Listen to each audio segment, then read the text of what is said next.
안녕하세요. 사연에 빠지다의 DJ 민영입니다. 오늘도 첫 번째 사연 시작하기 전에 구독과 좋아요 버튼 눌러주시고요. 그럼 오늘의 사연 함께 시작해 볼게요. 안녕하세요. 저는 50대에 딸아이 키워놓고 이제 저만의 여유를 누리고 있는 여자입니다. 아마 이 사연 채널엔 저와 동년배이신 분들도 있을 거고 저보다 인생을 더 사신 선배님들도 있으실 텐데요. 그래서 그런지 편안한 기분으로 글을 쓸 수 있을 것 같네요. 저희 때는 고부 갈등이 심했잖아요.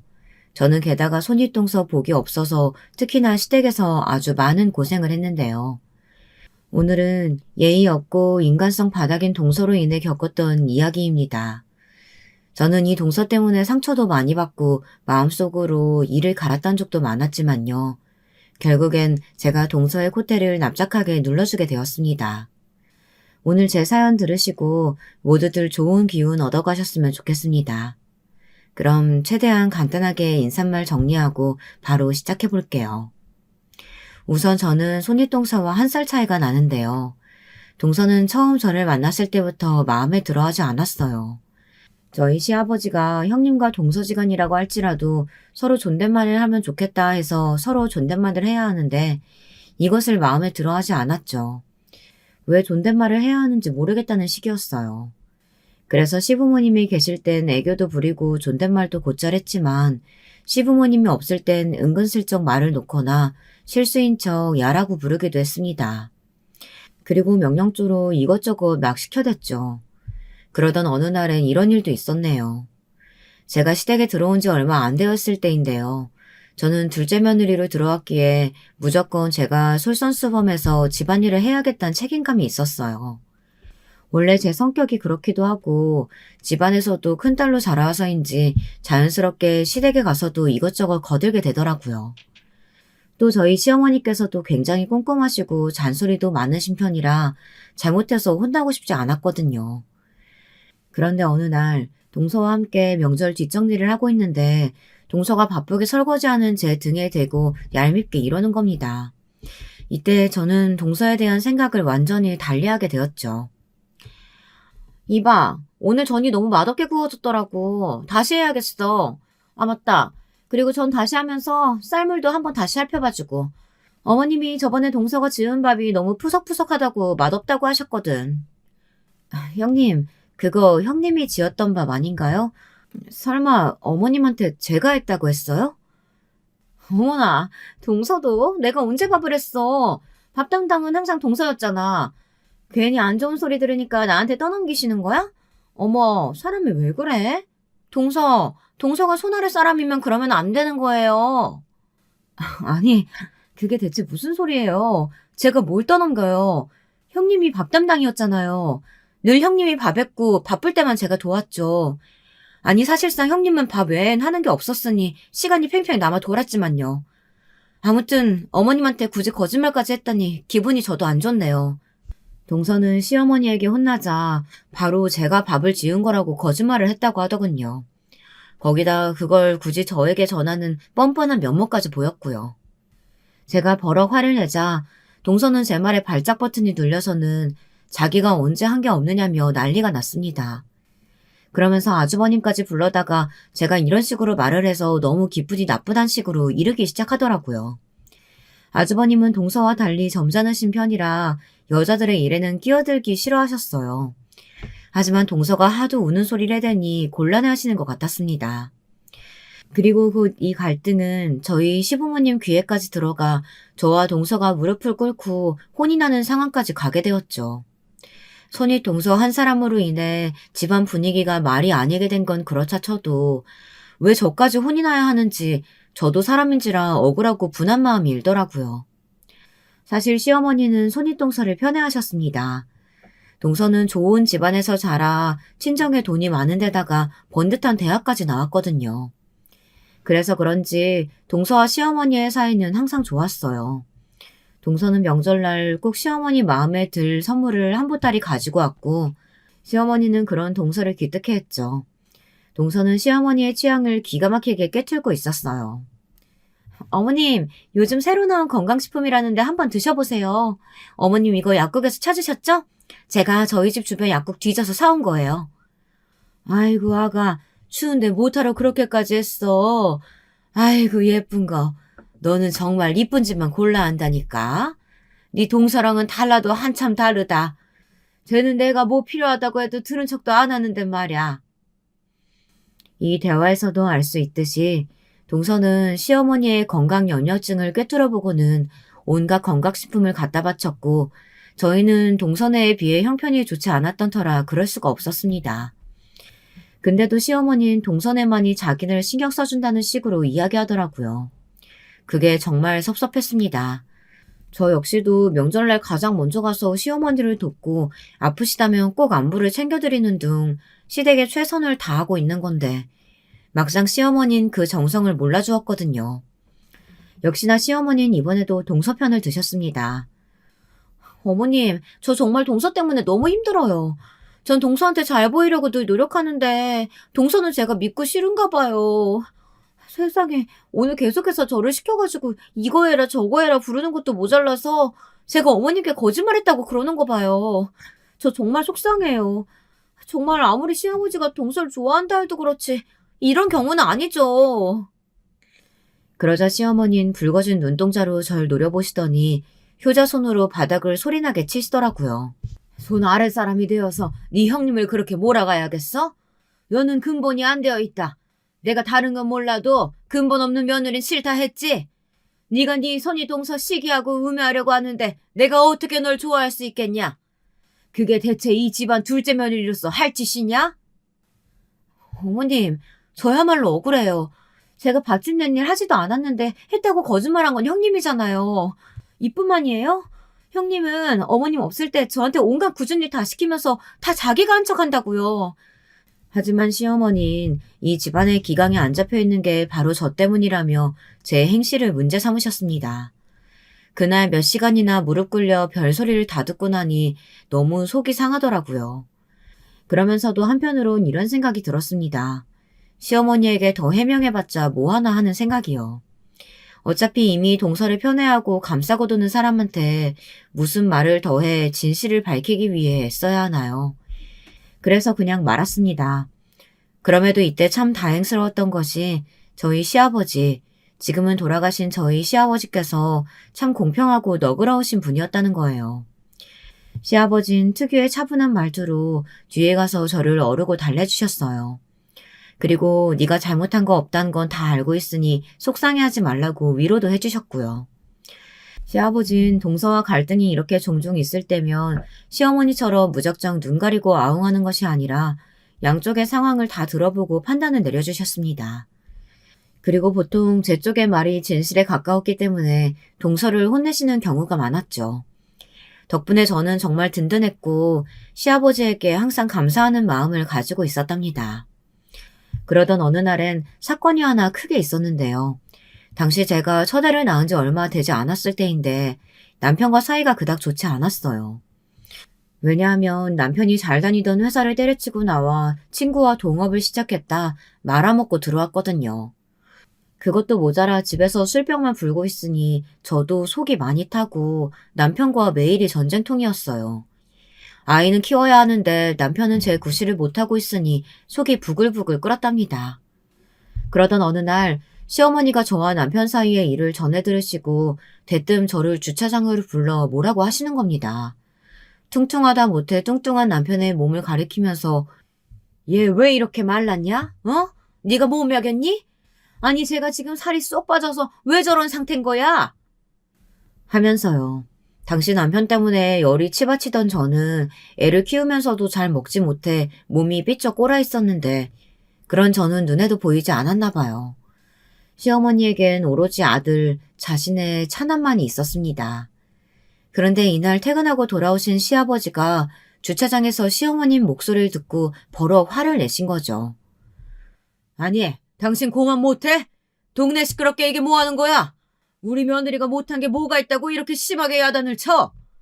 얘가 우리 집 들어와서 얼마나 고생을 하고 있는데 특히 경민이 전원 만나서 저 고생을 하는데 나는 우리 둘째 며느리만 보면 미안해 죽겠구만. 당신은 그런 마음도 없어? 아니 우리 아들이 뭐가 어때서요? 사업 말아먹고 집에 들어와서 공사판이나 뛰고 있는데 우리 며느리 속이 어떻겠어? 괜히 며느리 불러다 혼내지 말고 미안한 줄 알아. 미안한 줄. 사람이라면 양심이 있고 염치가 있어야지. 이날 집으로 가는 내내 정말 눈물을 펑펑 쏟은 것 같습니다. 시어머니 말에 아무 말도 못하고 저를 노려보시다 들어가신 시어머니도 마음 한구석 신경이 쓰였지만 그럼에도 저를 먼저 생각해주신 시아버지가 너무 감사했어요. 남편은 시아버지에게 몇 번 혼인하더니 정신을 차렸는지 그 다음부터는 술도 줄이고 일도 다시 알아보고 하더라고요. 남편이 어렸을 적부터 학교 선생님이신 시아버지를 무척이나 무서워했다는데 어른이 되어서도 여전했나 봅니다. 아버님께서 몇 번 불러다 야단을 치니 곧잘 바로 말을 듣더라고요. 덕분에 남편과 20번 싸울 거 1번 싸우고 그랬네요. 그렇게 남편은 남편대로 잘 적응하고 집에 돌아왔지만 저는 첫 아이를 키우면서 다시 또 동서와 시어머니와 부딪혀야 했습니다. 이제 이 부분을 말씀드려야 할 것 같은데요. 동서와 시어머니가 저를 무척이나 얕잡아보고 싫어하는 이유, 그건 바로 제가 과거 무명 배우였기 때문입니다. 아마 여러분들은 들어도 모르실 이름의 영화에 몇 번 단역으로 출연한 경험이 있는데요. 이걸 가지고 동서와 시어머니는 그렇게나 얄밉게 비꼬고 싫어했어요. 시어머니는 처음에 저를 보셨을 때 집안에 수치가 들어왔다고 하셨고 손이 동서는 말끝마다 동서가 배우가 됐으면 참 좋았을 텐데 하고 말하곤 했죠. 그러면서 들먹이는 말은 제가 이쁘지 않아서 아마 그 점에서 다른 배우들에게 뒤처졌을 거라는 겁니다. 동서, 근데 내가 가만히 생각해보니까 말이야. 동서 배우 안 하기를 참 잘했어. 요즘 TV 봐요. 예쁜 애들이 얼마나 많아요? 동서 같은 얼굴은 뭐 특이하지도 않고 예쁘지도 않으니 사람들이 보다가 채널을 돌렸을 거라고. 아무튼 연예인도 아무나 하는 거 아니라니까. 마음 접기 잘했어.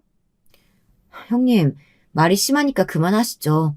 저 불러다 괜히 비웃고 그러는 거 8살 아이도 안 할 행동인 거 모르겠어요? 제가 이렇게 한번 세게 말을 꽂아야 그만두는 동서였습니다.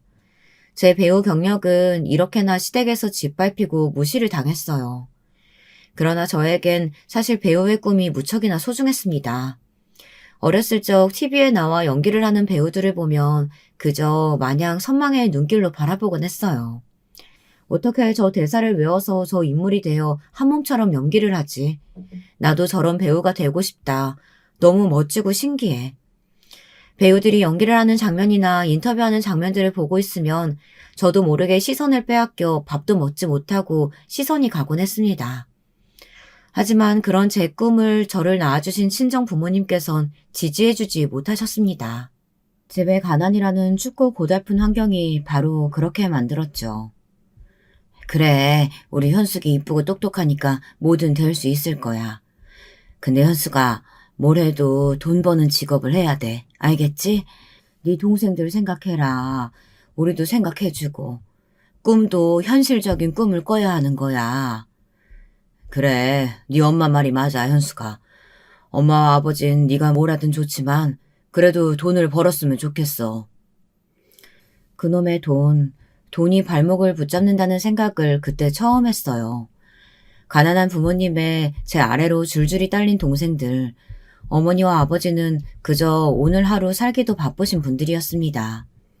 어머니는 식당 일을 하셨고 아버지는 자그마한 슈퍼마켓을 하셨는데 그런 형편이니 학비도 겨우 내고 제 대학은 이미 물 건너간 일인 상황이었습니다. 그러니 제 꿈을 지지해주긴 더 쉽지 않으셨을 테죠. 그래서 처음엔 저도 그냥 마음을 접었어요. 대학을 가지 않고 공장을 다니고 근처에서 일을 하며 돈을 벌어 동생들의 학비와 생활비를 지원했죠. 동생들이 고맙다고 하면서 우리 언니의 최고라는 그 말을 들으면 그것으로 만족하려고 했습니다. 그렇게 꿈을 접고 현실에 발붙이려고 노력했습니다. 그게 저의 최대치의 행복이라 굳건히 믿었습니다. 근데 꿈이라는 것이 도전해보지 않는 이상 쉽게 접히질 않는 것이더라고요. 아마 저에겐 그 꿈이 너무나 소중했나 봅니다. 꿈을 향한 열망의 불길이 쉽사리 사그라들지 않고 저도 모르게 계속 눈이 TV 화면 속 배우들을 향하게 되자 저는 일하던 식당에서도 그만 쫓겨나고 말았습니다. 너 자꾸 그렇게 TV 볼 거면 그냥 나가라. 너 필요 없으니까. 죄송합니다, 아줌마. 죄송합니다. 동생들의 생활비를 생각하면 사실 절대 잃어서는 안 될 일자리였는데 그럼에도 불구하고 이미 제 마음은 너무나 다른 곳을 향해 있었어요. 그걸 안 이상 저도 가만히 있을 수 없었죠. 저는 그날로 온갖 영화의 오디션을 보러 다녔고 같이 배우를 꿈꾸는 친구 지숙이를 사귀어 정보를 공유했습니다. 친구 지숙이는 유일하게 제 꿈을 응원해주는 친구였어요. 부모님과 달리 학교 선생님과 달리 처음으로 저에게 너도 꿈을 이룰 수 있다고 할 수 있다고 말해주는 사람이었죠. 지숙이는 저와는 달리 집안 환경이 좋아서 집안의 지원을 받으며 배우를 도전하는 친구였는데요. 그와 달리 저는 매일을 열심히 일하면서 제 먹을 것을 스스로 벌어가며 배우를 꿈꿨어야 했죠. 어느 방면에선 고달픈 생활이었습니다. 또 시간이 갈수록 같은 꿈을 꾸었던 주변 친구들이 하나씩 잘 되는 걸 보며 초조하기도 하고 부럽기도 했어요. 그래도 꿈에 도전한다는 것 자체가 그때는 더 흥분되고 기분이 좋았던 것 같습니다. 더 열심히 해서 나도 언젠가 꼭 TV에 나오는 배우가 되리라 다짐하고는 했죠. 하지만 그 다짐이 꺾이게 된 건 어머니의 암투병 소식을 듣고 나서였어요. 어머니가 아프단 소식에 현실적으로 나갈 병원비를 생각하니 도저히 저는 더 오디션을 보러 다닐 수가 없었습니다. 저에게 시간이 돈이었고 그 돈이 있어야만 어머니를 살릴 수 있었습니다. 당시 아버지는 제게 많이 미안해하셨지만 돈을 벌어달라고 하셨고 저는 그런 아버지의 손을 잡으며 제가 뭐라도 해서 열심히 돈을 벌어 붙여드리겠다고 말씀드렸습니다. 아버지, 걱정 말아요. 우리 엄마 내가 살릴 테니까. 아버지는 아무 걱정하지 말고 마음 편하게 계세요. 그래, 우리 장녀 고맙다. 현숙이 너 없었으면 어쩔 뻔했니? 다 늙은 아버지의 눈물이 가여웠고 제가 장녀이니 그래야 한다고 생각했습니다. 지금 생각해보면 저는 지나치게 책임감이 강했고 한 번쯤 제멋대로 인생을 살아도 되는데 감히 그러지 못했던 것 같습니다. 저는 책임감 강한 장녀답게 동생들도 내가 책임지겠노라고 덧붙이고 그 길로 고향을 내려와 일을 시작했습니다. 숙식을 제공하는 공장에서 일을 하는데 고된 노동의 강도 때문에 몸도 마음도 무척 힘들었죠. 하지만 더 가슴이 아픈 부분은 따로 있었습니다. 그건 바로 꿈을 포기할 수밖에 없는 현실이었습니다. 친구 지숙이는 틈이 되면 제게 연락을 하곤 했어요. 자기도 열심히 하고 있으니 언젠가 너도 다시 돌아오라고요. 하지만 1년간 아무리 열심히 벌어도 물 새는 항아리처럼 돈이 자꾸 새어나가더군요. 어머니가 아프시고 나니 그 다음엔 아버지가 아프시고 병치레가 끝나니 동생들 학비가 눈에 밟히고요. 지숙이에겐 나도 꼭 다시 도전해 배우가 될 거라고 그렇게 말하곤 했지만 몇 년간 제 손은 컨베이어 벨트 위에 있었습니다. 그 생활을 계속해야 하니 제 마음 안은 어느새 사막처럼 퍼석하게 갈라져 있었고 희망이니 미래니 그런 걸 기대할 수조차 없게 되었습니다. 그러던 날에 만난 사람이 저희 남편이었어요. 남편은 그냥 평범한 회사원이었는데 이 사람의 다정함이 마음이 따뜻하게 만들어줬어요. 현수가 나랑 결혼해 줄래? 남편의 소박한 프로포즈에도 저는 눈물을 글썽인 만큼 남편을 무척이나 사랑했습니다. 시댁을 겪기 전까진 그랬죠. 또 과거 제가 배우를 꿈꾸었다는 사실을 알고 나선 남편은 무척 신기해하며 언젠간 꼭 다시 도전해보자고 했습니다. 자신이 경제적인 부분을 책임지겠다고 하면서요. 하지만 시간은 야속하게 흘러갔고 남편의 말은 그저 말뿐이었죠. 저는 이젠 꿈을 꾸기에도 이루기에도 너무 늦은 나이에 여자가 되어버렸습니다. 가끔은 TV를 보다가 TV 속 배우들의 얼굴을 보다 보면 옛날 시절이 떠올라 서럽기도 하고 울컥하기도 했어요. 하지만 그럼에도 꿈을 포기하며 이루었다고 생각한 것이 있으니 그건 다른 종류의 행복이었습니다. 이 가정을 꾸리면서 다른 종류의 크나큰 행복을 느꼈답니다. 단란한 가정이란 울타리와 생태 같은 자식이 주는 기쁨이죠. 우리 딸은 말을 배우기 시작한 이후부터 곧잘 저를 엄마 하며 잘 따르곤 했습니다. 다른 딸 자식들을 보면 사춘기 때 부모님 속을 썩인다고 한다는데 우리 딸은 그런 법이 없었어요. 그저 옛날 저를 보듯 늘 책임감 강하고 헌신적인 모습으로 동생을 챙기고 저를 챙겼죠. 어떤 때는 우리 딸이 엄마 같았네요. 특히 제가 유방암으로 아팠을 적 사춘기 딸이 만사 제쳐두고 저를 챙겨줬던 걸 생각하면 참 눈물이 나요. 친정엄마도 못해준 일을 이 아이가 제게 해주고 있더라고요. 우리 딸은 이렇듯 제게는 보물 같고 너무나 소중한 아이였답니다. 그러던 딸아이가 어느 날 제게 물었어요. 제가 마음이 어지러울 때나 힘들 때 가끔 혼자 일기를 쓰곤 하는데 딸아이가 몰래 그걸 보게 되었나 봐요. 엄마, 혹시 어렸을 때 배우하고 싶었어? 딸은 엄마에게도 엄마가 아닌 꿈이 있었다는 게 신기하다고 하더라고요. 저는 그렇다고 말하며 희미하게 웃어 보였습니다. 그런데 그 뒤에 하는 딸의 말이 저를 한번 또 놀라게 했지 뭐예요. 엄마, 사실 나도 배우하고 싶었는데 어떻게 엄마랑 나랑 똑같은 꿈을 꿀 수 있지? 신기하다. 마치 운명 같아. 뭐? 우리 딸도 배우하고 싶었어? 저는 그 말에 소스라치게 놀랄 수밖에 없었습니다. 우리 딸이 알아서 공부도 척척 잘하고 말도 잘하길래 저는 내심 이 아이가 커서 변호사쯤 되면 좋겠다 하고 바라고 있었는데 저와 같은 배우의 꿈을 꾸고 있었을지는 상상도 못했거든요. 어쩐지 밤마다 무언가 중얼거리며 뭔가를 연습하길래 시험 공부를 하나 싶었는데 알고 보니 혼자 대사 연기를 연습했던 모양이더라고요.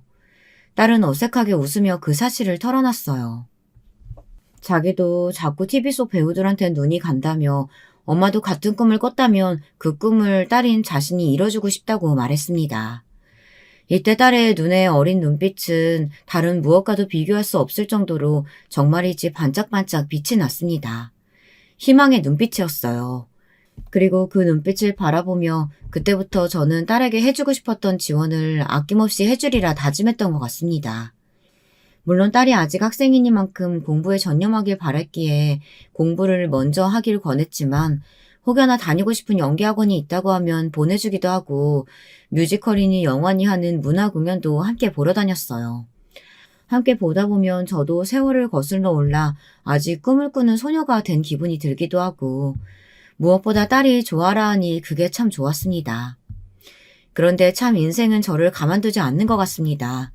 저와 딸아이가 행복한 시간을 보내고 있을 즈음 남편이란 양반이 또 사고를 친 겁니다. 제 멋대로 회사를 뛰쳐나가 또 사업병이 도져 막 이것저것 하더니 언젠가부터 집에 들어오지 않았어요. 걱정이 되어 전화를 해봐도 받지 않았고요. 혹시 이 인간이 무슨 대형 사고를 친 건 아닌가 가슴이 조마조마하던 때였습니다. 근데 그러던 어느 날 빚쟁이들이 저희 집 앞에 들이닥쳐 가구들에 빨간 딱지를 붙이더라고요. 아니, 이게 무슨 짓이에요, 지금? 아줌마, 남편이 지금 사고 쳤어. 크게 사고 쳐서 우리 다 같이 돼지게 생겼으니까 아줌마 당장 남편 찾아가지고 와. 알았어? 안 그러면 아줌마는 아줌마 자식들이 다 죽을 줄 알아. 아니, 그게 무슨... 저는 그 사람 행방 몰라요. 모른다고요. 정말이에요. 험악한 표정으로 말하는 빚쟁이들의 눈빛이 예사롭지 않았습니다. 저는 남편의 행방을 정말 몰랐어요.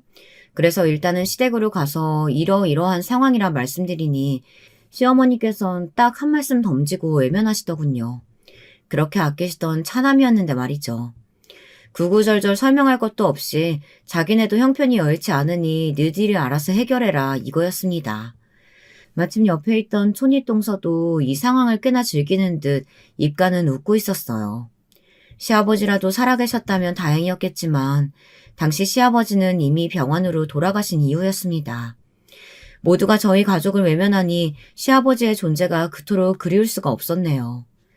그럼에도 저는 정신을 차릴 수밖에 없었습니다.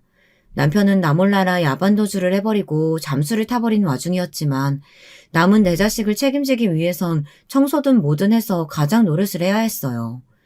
제가 제일 잘하는 일이기도 했지만 마음은 너무 서럽고 힘들었답니다. 그럴 수밖에요. 남편에 대한 깊은 원망과 함께 내가 왜 결혼이라는 걸 했을까 하는 근본적인 후회가 들더라고요. 그래도 그럴 때마다 딸이 저를 잡아주어 억지로 힘을 내고 또 냈습니다. 그리고 그렇게 힘겹게 제가 가장으로서 일을 하며 지내는 동안에도 시어머니는 시댁에 갈 때마다 저희 모녀를 굉장히 안 이뻐했습니다. 그 티를 어찌나 팍팍 내시는지 제가 딸애를 껴안고 민망해서 다른 방으로 데리고 들어가기 일쑤였어요. 시어머니는 전에 동서에게 그랬듯 동서의 애는 이뻐라 했지만 저희 딸들은 계집애라고 쓸모없다 여기셨습니다. 딸한테 잘해줘봐야 뭐하니? 남는 거 하나 없는데. 늘상 이런 말씀을 하시곤 했죠. 그러면서 이런 행동도 하셨어요. 참 부끄러울 행동이죠. 꼭 어버이날 손이 동서네와 함께 찾아뵈어도 우리 딸들에겐 아무것도 주지 않으시면서 동서네 아들들에게는 대놓고 용돈이니 책이니 하는 그런 것들을 선물로 주시곤 했습니다. 저는 못 본 척 고개를 돌렸지만 그럴 때 딸은 달랐습니다. 할머니에게 섭섭할 만했지만 의연하게 티내지 않으려고 하더군요. 그건 역시 자존심 강한 저를 닮은 모습이었어요. 오히려 엄마 나 괜찮아 라고 하면서 동서의 애를 우리 딸애가 더 챙겨주고는 했습니다. 우리 딸이 이렇게 예쁘고 대견해서 엄마는 너무 자랑스러워. 근데 할머니한테 마음 상한 거 있으면 엄마한테 다 말해도 되니까 언제든 말해. 알겠지? 숨기지 말고. 응, 알았어, 엄마. 근데 나 마음 하나도 안 다쳤어. 괜찮아. 걱정하지 마. 혹여나 딸아이가 시어머니에게 상처받을까봐 저는 뒤에서 남몰래 이렇게 딸아이를 어르고 달래주곤 했지만 딸애는 걱정과 달리 시어머니에게도 동서에게도 예의 바르게 굴었습니다. 어른들도 어쩌지 못할 만큼이요. 그러다 딸애가 조금 거슬리는 행동을 하면 정작 어른들은 우리 딸애를 짐짝 취급하고 못살게 굴었습니다. 참 못났죠. 특히 우리 딸애가 공부를 잘하다 보니 손윗동서는 그것에 대한 시기 질투가 심한 편이었습니다. 왜 그런 거 있잖아요. 자기 애가 못난 걸 어디에 화풀이할 데가 없으니 남에게 쏟아내는 거요. 동선의 아들이 커가면서 조금씩 엇나가더니 어느 날 가출을 했다나 봐요. 명절날 와서 그 이야기를 하며 눈물을 한 바가지 쏟은 적이 있었는데 어느 날부턴 저희 딸에게 괜히 적개심 어린 얼굴로 툭툭 시비를 걸더군요. 얘, 너는 치마가 그렇게 짧아서 어디다 쓰려고 하니? 아, 키가 커져서 짧아졌나 봐요. 어머, 그럼 밖에서 날라리란 소리 들어 이거 사. 치마 길이도 잘 수선해야지. 너 남자친구 있어? 남자친구 있게 생겼는데 조심해라. 요즘 네 나이에 임신하고 오는 애들 있다고 하더라. 뉴스 보니까 너무 무섭더라고 나는. 아휴, 그런 거 생각하면 난 딸 안 낳길 잘했어, 동서. 그치? 손윗동서는 치마 길이부터 시작해서 코가 짧다느니 눈이 작다느니 인신공격까지 서슴지 않았습니다. 그러면서 괜히 이번엔 성적이 얼마 나왔냐는 등 못 나오면 못 나온 대로 잘 나오면 잘 나온 대로 트집을 잡고는 했어요. 도대체 어느 장단에 맞추라는 걸까요? 이대로 참다간 우리 딸도 마음이 다칠까 싶어 어느 날은 너무 열받아 저도 확 쏘아붙였습니다. 아니, 왜 우리 딸한테 그래요? 형님 지금 설마 우리 딸이 어디서 임신할 거라는 거예요? 우리 딸 그 누구보다 건전한 애예요. 어디서 그런 이상한 잣대를 들이대는 거예요? 걱정은 형님네 아들이 낳으세요. 우리 딸한텐 제발 신경 좀 꺼달라고요. 시댁만 오면 내가 머리가 다 아파. 시어머니며 형님이며 왜 이렇게 우리 딸한테 관심이 많은지 모르겠네요. 성적 떨어지면 잘 됐다고 공부 안 하는 것 같다니 그런 말이나 하지 않나. 정말 어른들이 왜 이렇게 하나같이 못해 먹었어요? 뭐야, 동서? 지금 말 다 했어? 아니, 이게 무슨 소란이냐? 너 작은 애, 지금 형님한테 대드는 거야? 곧이어 역시나 시어머니의 불효령이 들려왔습니다. 시어머니도 마침 잘 되었다 싶었겠죠. 자기 아들이 집 나가 지금 집안도 개판이겠다. 작은 며느리란 작자는 탐탁지 않겠다. 저한테 하늘 같은 동서를 잡는다고 말로 몽둥이질을 하더라고요. 당시 손윗동선의 친정 쪽 일이 잘 풀려서 시어머니에게 명품 가방이며 좋은 선물들을 챙겨주며 이쁜 며느리 노릇을 하고 있었으니 더더욱 동서편을 들 수밖에 없었고요. 저는 이 모든 상황이 정말이지 다 역겨웠습니다. 너 때문에 우리 아들 나간 것도 분해 죽겠는데 걔가 노숙자 생활하며 지내고 있을 거 생각하면 내가 한밤중에도 눈물이 나서 미칠 것 같은데 이제는 네 손윗동서까지 잡아? 야 이년아, 너는 천하의 염치도 없는 년이다. 시어머니는 여전히 제 탓을 하고 있었습니다.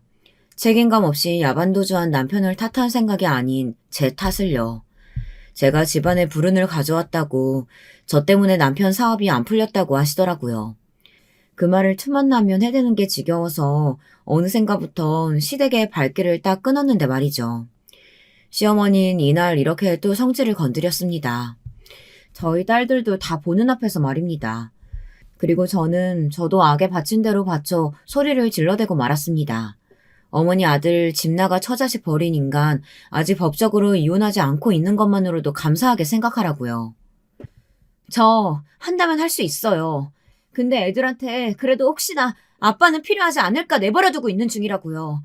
그러니까 제발 저랑 우리 딸 좀 가만 내버려 두세요. 저희 그냥 알아서 살게요. 냅두라고요. 괴롭히지 좀 마시고요. 너 어디서 이게 지금 이혼한다 뭐다. 너 지금 제정신이냐? 그러게나 말이에요. 동서, 진짜 미쳐도 단단히 미쳤나 보다. 어디 어머니한테 대들고 있어? 거기서 동서는 얄밉게 시어머니 혈압 올라가겠다며 다급히 시어머니를 데리고 밖으로 나가는데 저는 그만 다리에 힘이 풀려 풀썩 주저앉았습니다. 눈물이 막 떨어지는데 추스릴 정신도 없더라고요. 근데 저희 딸이 포근하게 저를 안아주며 따라 함께 우는데 이런 엄마라 너무 미안하다라는 말밖에 할 수가 없었습니다. 아니야, 엄마. 그런 말 하지 마. 엄마는 나한테 늘 최고의 엄마였어. 엄마 같은 사람 어디 있다고. 엄마, 울지 마. 저를 진정시켜주는 딸의 말 덕분에 저는 마음을 좀 가라앉히고 집으로 가 쉴 수 있었어요. 대신 하나의 긍정적인 변화가 있었다면 이후 아주버님이 이 사건을 들으시고 동서를 크게 나무라신 거죠. 동서가 그 뒤로부턴 저에게 뭐라고 말을 막 걸지 못하더라고요. 원래 같았으면 우리 딸이든 저든 누구 하나 잡아 험담하고 비꼬았을 양반이 가만히 입을 다물고 있었습니다. 또 우리 딸 역시 어느덧 고등학교에 입학해 성인이 되는 과정을 밟아나가며 제 옆을 지켜줄 수 있게 되었어요. 우리 딸은 여전히 배우의 꿈을 꾸고 있었는데 대학도 그쪽으로 진학하고 싶다면서 저에게 먼저 허락을 구하더라고요. 엄마, 나 연극영화 쪽 가고 싶은데 원서 써봐도 돼요? 저희 집 상황은 딸의 앞길을 무한정 지원해줄 수 있는 상황이 아니었지만 저는 저희 친정부모님처럼 딸에게 무작정 안 된다고 하고 싶지 않았어요. 그래서 뭐든 네가 가고 싶은 대로 가라고 훨훨 꿈을 향해 날아가라고 말해주었죠. 딸아인 그의 보기 좋게 연극영화과를 수석으로 합격했고 저를 또 한 번 으쓱하게 만들어 주었답니다. 동생들도 딸의 좋은 본보기를 보고 자라서인지 다들 공부를 잘했기에 뭐 하나 걱정이 없었고 다들 우리 집을 부러워했답니다. 물질적으로는 여유롭지 못하지만 자식 농사 하나는 제대로 지었다면서요. 근데 그해 남편이 갑자기 집구석으로 기어들어오면서 저에게 또 하나의 시름거리, 걱정거리를 만들어 주었어요. 집안의 대소사에 도움은커녕 우리 딸과 제 인생을 망가뜨리고 떠난 남편, 반가울 리도 없었고 얼굴을 보니 오히려 화만 치받아 올랐어요. 이 인간은 만나자마자 엉엉 울기 바쁘더라고요. 여보, 미안해. 그래도 내가 돈 벌어왔어. 내가 많이 벌려고 정말 안 해본 일이 없어. 나 정말 미친 듯이 일만 하며 지냈어. 남편은 무릎을 꿇고 미안하다면서 주섬주섬 통장을 꺼내놓더라고요. 그동안 딴짓하지 않고 돈만 열심히 벌었다면서요. 몇 날 며칠 남편은 그렇게 빌고 또 빌며 자신을 받아달라 말했습니다.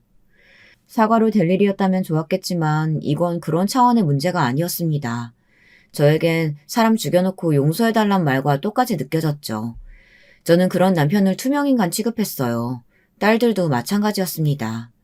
솔직히 어떻게 한 번에 남편을 받아들일 수 있겠나요? 이미 가족을 한번 등진 인간을 다시 가족으로 받아들이는 데는 많은 시간이 걸렸습니다. 그리고 남편이 저희 가족 안으로 들어오기 위해 애쓰는 동안 시어머니는 저에게 처음이자 마지막으로 잘해주셨는데요. 그게 어떤 방면에선 좀 속이 시원하기도 했네요. 처음으로 저에게 자세를 낮추신 거였거든요. 저기 얘야, 우리 애가 많이 힘들었단다. 밖에서 노숙자 생활도 하고 아주 별일을 다 겪은 모양이야. 그래서 말인데 네가 좀 다시 받아주면 안 되겠니? 애 아빠 노릇도 좀 하게 해주고. 그 사람이 어머님한테 가서 그러던가요? 자기 좀 받아달라고요? 그건 아니고. 뭐 걔가 그런 사사로운 말까지 다 했겠어. 그냥 내 생각엔 걔가 아빠 노릇도 해야 집이 집다울 거고 또 우리 소녀들도 시집 가는데 아빠 자리가 비어져 있으면 그렇잖냐. 남편은 시어머니에게 가서 저를 설득해달라고 말한 게 틀림없었습니다. 그렇지 않다면 시어머니가 이렇게 저희 집까지 찾아와 울며 불며 말할 리가 없었을 테니까요. 시어머니는 소녀들까지 들먹이며 남편을 받아달라고 하더군요. 생각해 볼게요, 어머님. 솔직히 말해서 저희 딸들 의견이 제일 중요한 거고 저희 딸들한테 물어봐서 아빠가 필요 없다 하면 전 이 사람 받아들일 생각 없어요. 아이고 애미야, 너 원래 이렇게 단호한 애였니? 아이 참. 그 사람 없어도 저희 사는데 아무 지장 없어요. 곤란해하는 시어머니를 내쫓듯 보내고 나서야 속이 좀 후련해진 느낌이었습니다. 딸들은 남편을 거부하고 있었어요. 그 몇 년의 세월간 쥐똥만큼의 돈을 벌어와 놓고 갈 데 없으니 받아달라는 사람을 어떻게 아빠로 인정할 수 있겠어요. 그런데 이 인간이 마음 약한 딸들을 붙잡고 통 사정을 하더라고요. 자기를 받아달라, 앞으로 잘하겠다 그런 말들을 하면서요. 참 보고 있으면서도 욱받쳐 오르는 이혼 생각을 몇 번이고 삼켰네요. 아빠, 엄마랑 저 정말 힘들었어요. 그냥 할머니네 가 있으세요. 엄마 생각하면 지금 아빠 얼굴 보기 싫어요. 역시나 저의 큰딸은 저를 생각해 이렇게 말했답니다.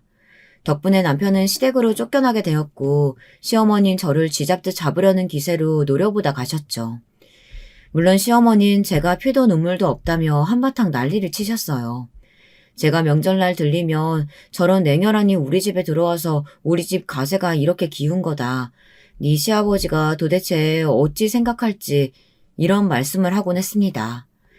심지어 시아버지 제삿날에도 그런 말씀을 하셨는데 전 속으로 시아버지라면 오히려 잘했다고 격려해 주실 거라 믿어 의심치 않았습니다. 손윗동서는 남편이 시댁에 살게 된 것에 대해 역시나 비꼬았습니다. 동서, 가게 형편도 안 좋은데 웬만하면 서방님 받아주지. 어머님도 애걸복걸했다며. 그리고 동서, 딸들 대학 학비 가능하겠어? 서방님을 받아줘야 어머님도 소녀들 학비 좀 대주지 않겠냐고. 괜찮아요, 형님. 제 일이니까 신경 쓰지 마세요. 아니, 내가 신경을 안 쓰려고 해도 신경이 자꾸 쓰여서 그래. 막말로 동서 입은 옷 좀 봐. 내가 불쌍해서 옷을 막 던져주고 싶다니까. 동서는 제 경제적인 힘듦을 가지고 다양하게 비꼬았어요. 어느 날은 제 옷이 시장에서 산 것 같다며 어느 날은 우리 딸 옷들이 요즘 애들 같지 않고 노티난다며 아주 고루고루 비꼬았습니다. 그때마다 주먹이 꼭 쥐어졌지만 외려 우리 큰딸이 저에게 대인배 같은 면모를 보였습니다. 동서 같은 사람 말에 일일이 대꾸해주지 말자고요. 그리고 이후 시간이 흐르면서 손이 동서네에도 큰 변화가 있었는데요.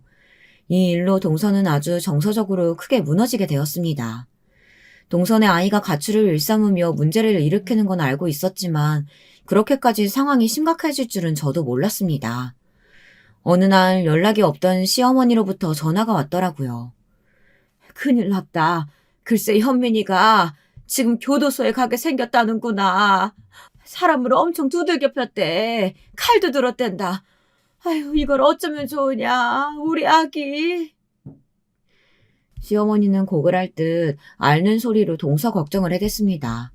솔직히 그간 현민이를 바로잡기 위해 애써주신 아주버님을 생각하면 안 된 일이긴 했죠.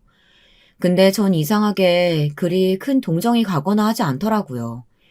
얄미운 동서 때문에도 그렇지만 어쩐지 인간관계가 맞아떨어지는 느낌이었습니다. 동서는 어릴 때부터 아이에게 관심도 없었고 늘 공부만 시키기 바빴어요. 마치 아이가 자기의 또 하나의 전리품인 것처럼 제멋대로 아이를 휘두르곤 했는데 그때마다 저는 손윗동서의 아이가 참 불쌍해 보였습니다. 아이의 마음엔 관심이 없으면서 그저 아이를 말 안 듣는 아이, 양아치, 날라리로만 생각했으니 사실 그 아이가 엇나갔던 것엔 어른인 동서의 책임도 있는 것이었죠. 저는 그냥 알았다고만 하고 전화를 끊으려 했습니다. 제가 뭐 구태여 할 말도 없었고요. 근데 이게 또 어떻게 와전이 된 것인지 시어머니는 저보고 또 피도 눈물도 없는 냉혈한이라고 하시더라고요. 너는 애가 한결같다. 우리 첫째 아기가 네 형님이 지금 어떤 심정일지 상상도 안 되지? 남일이라 아주 태평하지? 예, 걔 아주 지금 죽을 맛이야. 아이고, 난 이를 어떻게 달래줘야 할지 모르겠다고. 네가 걔 집으로 가서 어떻게 지내는지 좀 봐주고 죽도 좀 끓여주고 그러고 와라. 그래야 내가 안심이 되겠어. 제가 형님 죽을 끓여주고 오라고요? 죄송한데 저 지금 딸 데리러 가야 해서요. 아니 넌 지금 네 딸이 문제냐? 네 손윗동서가 힘들어 죽는다니까. 애가 열이 펄펄 끓는데. 그런 허드렛 일 네가 안 하면 누가 하겠어. 얼른 가서 해주고 와. 시어머니야말로 한결같은 사람이었죠. 저는 별로 그러고 싶지 않다고 했네요. 제 입에서 그런 말이 나갈 줄 몰랐는데 어느새 뱉어놓고 보니 제가 그런 말을 했더라고요. 어머님, 저 시간 없어요. 형님은 사랑에 맞이하는 어머님이 달래주세요. 이런 이기적인 녀 같으니라고? 네 손윗동서가 너를 얼마나 우리 동서 하면서 잘 챙겨줬는데 가족이 이러면 안 되지. 이 냉혈한 같으니라고. 너는 은혜도 모르냐? 짐승도 은혜는 알겠다 이거사. 아이고, 그러고 보면 네 형님이 불쌍하다. 너 같은 걸 동서로 뒀으니 말이지. 좀 더 하나라도 나은 애를 들었어야 하는데. 아휴. 어머님, 제가 하고 싶은 말이네요. 형님이야말로 저한테 한참 부족한 사람이거든요. 형님이랑 잘 얘기해보세요. 저도 긴 시간 얘기하고 싶지 않아 끊겠습니다. 저의 차분한 대처에 시어머니는 외려 할 말을 잃고 어버버하셨고 저는 그대로 전화를 끊은 후 어떠한 감정의 동요 없이 제 할 일을 해나갈 수 있었어요. 아마 과거의 저였다면 시어머니에게 상처도 받고 힘들었겠죠. 근데 나이를 먹어서 그런 걸까요? 나이의 힘일까요? 그쯤 되니 아무 감정의 타격이 없더라고요. 시어머니는 그 후 자식 때문에 힘들어하는 동서가 너무 가엾고 안쓰럽다며 제게 몇 번이고 동서 집에 가보라고 했지만 전 한 번도 가지 않았습니다. 오히려 그때마다 어머님이 가라고 당당하게 말하곤 했는데 지금 생각해도 이때의 제 모습은 참 뿌듯하고 자랑스럽습니다. 그리고 그 일이 있고 1년 후 지금 사연을 쓰게 된 사건이 터지고 말았답니다. 정말 지금 생각해도 열받는 일이긴 한데요. 그만큼 무척이나 통쾌한 일이기도 합니다. 어떤 사연인지 궁금하시죠? 말씀드렸듯 손윗동서와 관련된 사연인데요. 사실 저희 딸이 6개월 전 대형 기획사의 배우로 스카우트되는 경사가 생겼습니다. 딸이 먼저 저에게 귀뜸을 해주었고 저는 그날 딸을 얼싸안고 얼마나 기뻐했는지 몰라요. 딸이 내심 얼마나 이 꿈을 이루고 싶어 했는지 알기 때문이죠. 제가 마치 꿈을 이룬 듯 너무나 황홀한 기분이었습니다. 그런데 어느 날 더 놀라운 일이 생기더라고요. 딸과 함께 저녁을 먹던 중 저한테만 와서 엄마, 나 있잖아. TV에서 방영되는 드라마 거기 주연급 배우로 오디션을 봤는데 좋은 소식 들릴 것 같아. 뭐? 정말로? 응, 좋은 방향으로 얘기가 되고 있대. 나 너무 무섭기도 하고 설레기도 하고 그래. 내 꿈이 이루어지는 거잖아.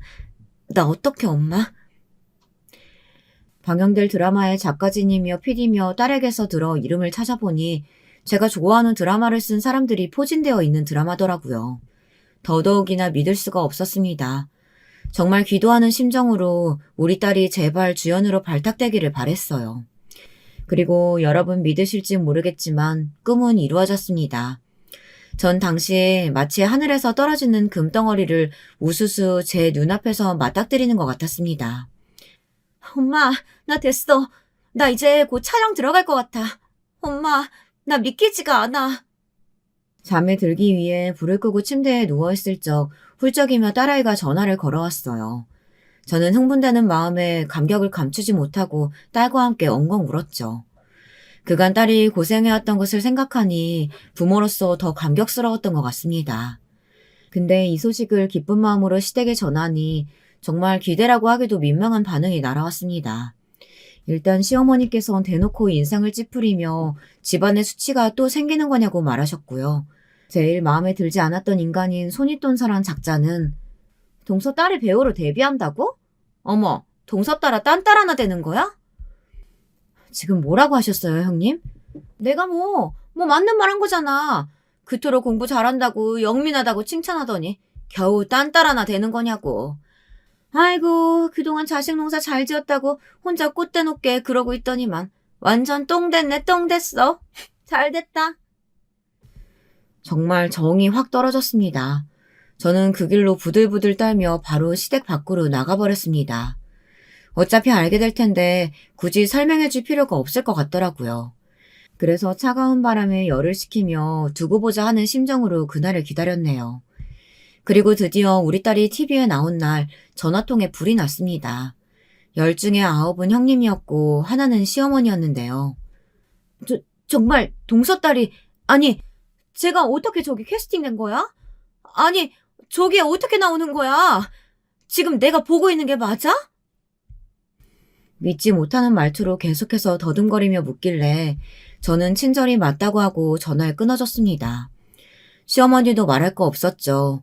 두 사람은 그 후 저에게 지금까지도 계속해서 아부를 하고 있답니다. 제 딸이 TV 스타가 되었으니 자기들에게 무슨 콩고물이라도 떨어질까 해서 말이에요. 사실 손윗동서는 자기 아들을 교도소에 보내고 난 후 혼자 적적한 마음에 이것저것 하다 크게 말아먹고 아주버님에게도 쫓겨나기 일보 직전의 상태였거든요. 그랬으니 더더욱 자존심 상하더라도 제 쪽에 기대어 무언가를 바라고 있더라고요. 저는 단 하나라도 줄 생각이 없었는데 말입니다. 그 전화통화 내용만 생각하면 너무 통쾌하네요. 그리고 한 가지 일이 더 있었는데 남편은 딸이 유명해져서 감사하다며 이제는 시집 보낼 일만 남았다고 하는데 그 말을 저희 딸이 통쾌하게 받아쳐줬습니다. 엄마, 혹시나 우리 때문에 이혼 못한 거면 이혼해도 괜찮아요. 라고 말입니다. 그 말에 남편이 부들부들 떨며 아연실색했고 저는 씩 웃어주었어요. 지금 아직은 남편과 법적으로 갈라서진 않았지만 조만간 변호사를 알아보고 다닐 생각이에요. 딸이 유명해진 만큼 돈 걱정도 없고 저도 이제 슬슬 새 둥지에서 새 인생을 생각해볼까 싶거든요. 나이는 들었지만 최근 제가 해보고 싶은 일은 연예인 매니지먼트 일입니다. 앞전에 저희 딸이 대형 기획사에 캐스팅되었다고 했잖아요. 제 친구 지숙이 기억하시나요? 저는 오랜 인연인 지숙이와 간간히 연락을 하고 지내고 있었는데 지숙이가 바로 그 대형 기획사를 이끄는 주요 인물이었습니다.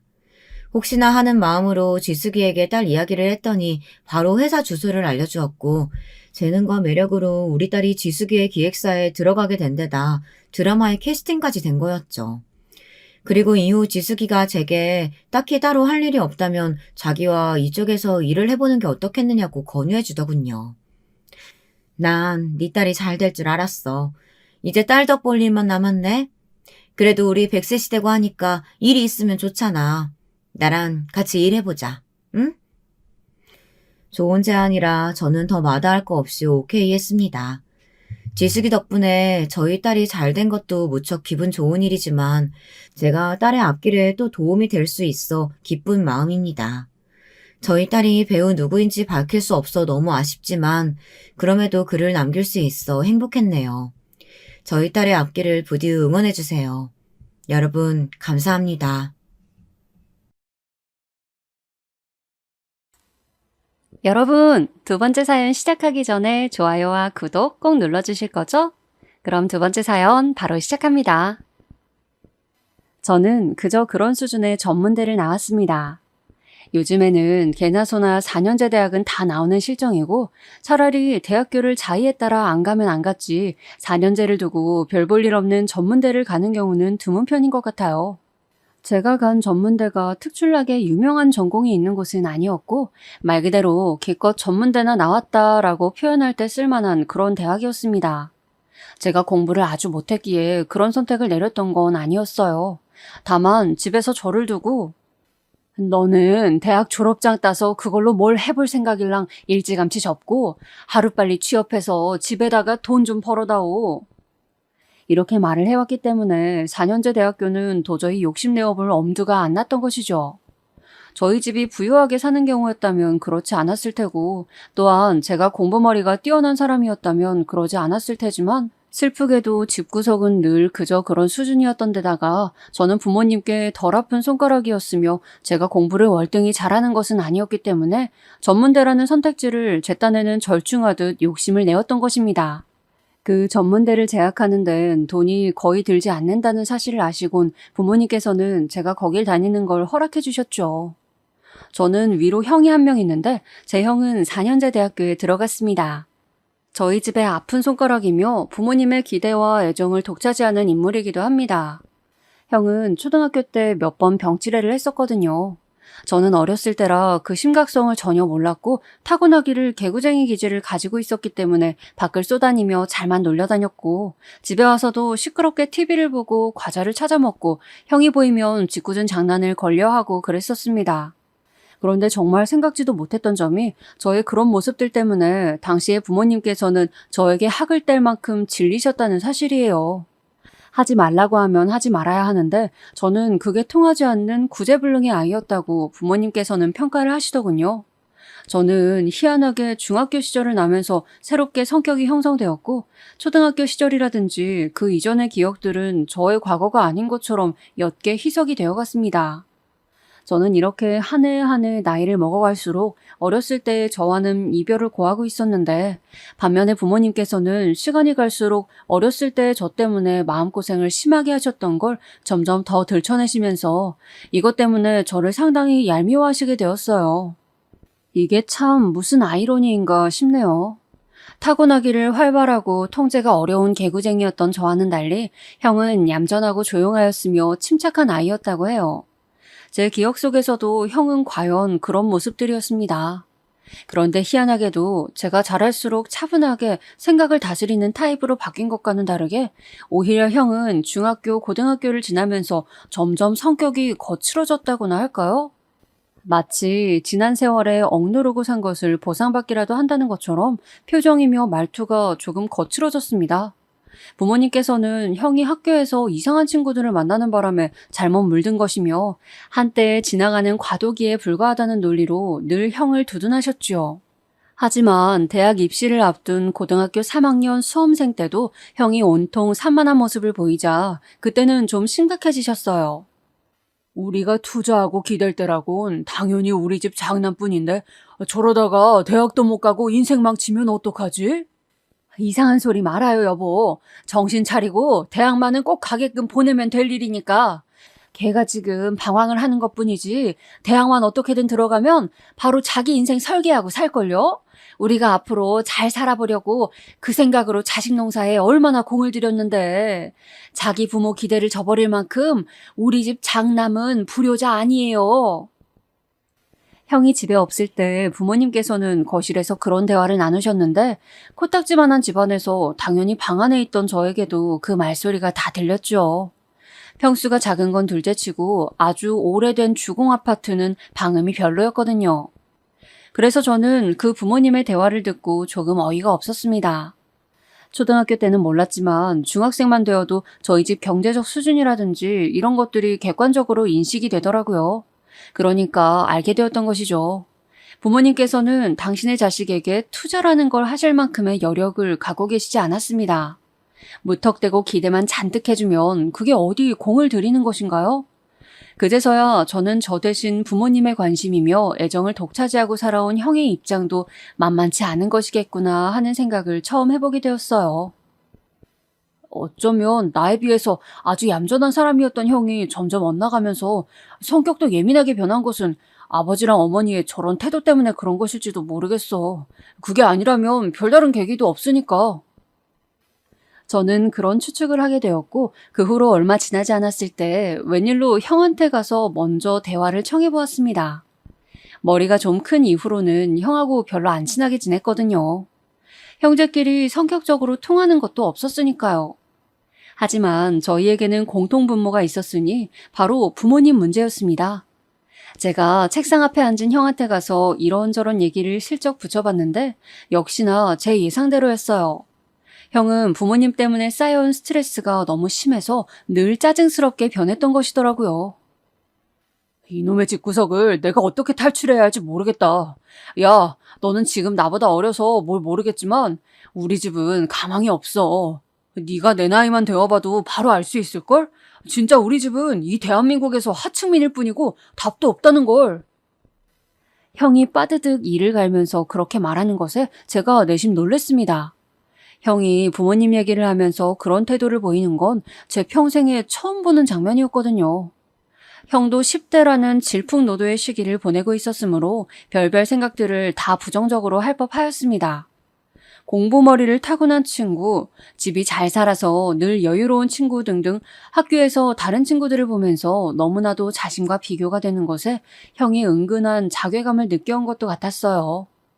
제가 형이랑 나이 차이가 많이 나는 것도 아니었고 저는 형의 나이가 되기 전이었음에도 형이 무슨 말을 하는지 거의 다 이해할 수 있었습니다.